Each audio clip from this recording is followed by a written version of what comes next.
नमस्ते। आज हम एक बहुत ही दिलचस्प और शक्तिशाली विषय पर बात करने वाले हैं, हनुमान शाबर मंत्र।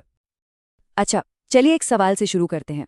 जरा सोचिए, क्या हो अगर कोई मंत्र बिना सालों की प्रैक्टिस के इंस्टेंटली, मतलब पलक झपकते ही काम करने लगे। ये सवाल हमारी आध्यात्मिक अभ्यास की पूरी समझ को चैलेंज करता है। और यहीं पर एंट्री होती है शाबर मंत्रों की। ये वो मंत्र है जो लोक परंपराओं से निकले हैं, बेहद डायरेक्ट, पावरफुल और बहुत तेजी से काम करने वाले। तो इनकी पावर को समझने के लिए हमें ये देखना होगा कि ये आए कहाँ से। और मजे की बात ये है कि इनकी जड़ें वहाँ नहीं है जहाँ ज्यादातर लोग सोचते हैं।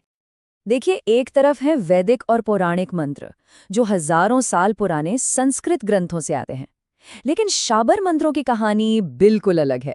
इनका जन्म हुआ मेडिवल एरा में और इनका सीधा कनेक्शन है गुरु गोरखनाथ और नवनाथ सिद्धों की परंपरा से। अब इंटरेस्टिंग बात यह है कि ये मंत्र सिद्ध गुरुओं ने आम लोगों के लिए बनाए थे। मतलब ये संस्कृत में नहीं है, ये उन भाषाओं में है जो लोग रोज रोज बोलते थे। और कमाल की बात तो ये है कि इनका असर सिर्फ हिंदू धर्म तक ही सीमित नहीं रहा। तो सवाल ये उठता है कि इनमें ऐसा क्या खास है, इनकी पावर का सीक्रेट क्या है?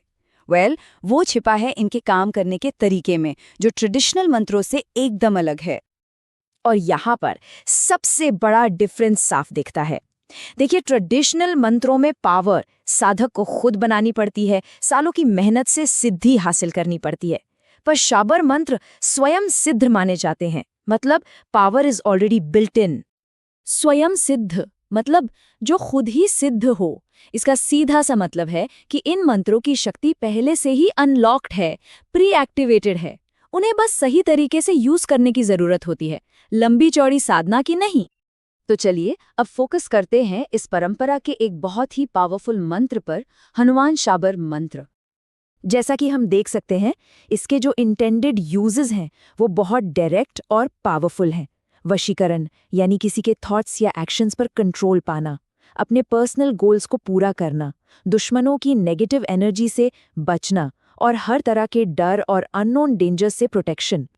ये है वो मंत्र अपने ओरिजिनल फॉर्म में। इसकी भाषा पर जरा गौर कीजिए, ये कितनी सीधी और ऑलमोस्ट आदेश देने वाली है। हनुमान जाग, मैं बुलाऊं तो अब आ। ये क्लासिकल मंत्रों की प्रार्थना वाली फील से बिल्कुल ही अलग है। तो इस मंत्र की एनर्जी को सही तरह से चैनल करने के लिए सोर्स में एक खास 5 दिन की साधना का भी जिक्र है। ये एक डिसिप्लिन्ड प्रैक्टिस है जिसका मेन गोल है मंत्र की एनर्जी को सही दिशा देना। इसकी शुरुआत होती है शुक्रवार से। काले कपड़े पहनने होते हैं, एक खास माला का इस्तेमाल होता है और 5 दिनों तक लगातार जाप करना होता है। लेकिन, और ये लेकिन बहुत इंपॉर्टेंट है, जहां इतनी पावर हो वहां एक बड़ी चेतावनी भी होती है। और सोर्सेज इस बारे में बिल्कुल क्लियर है कि इस शक्ति को हल्के में तो बिल्कुल नहीं लिया जा सकता। ये समझना क्रिटिकल है कि इन मंत्रों की स्पीड और पावर ही इनका सबसे बड़ा खतरा भी है। मतलब जरा सी भी लापरवाही या गलत इरादा तुरंत उल्टा असर दिखा सकता है।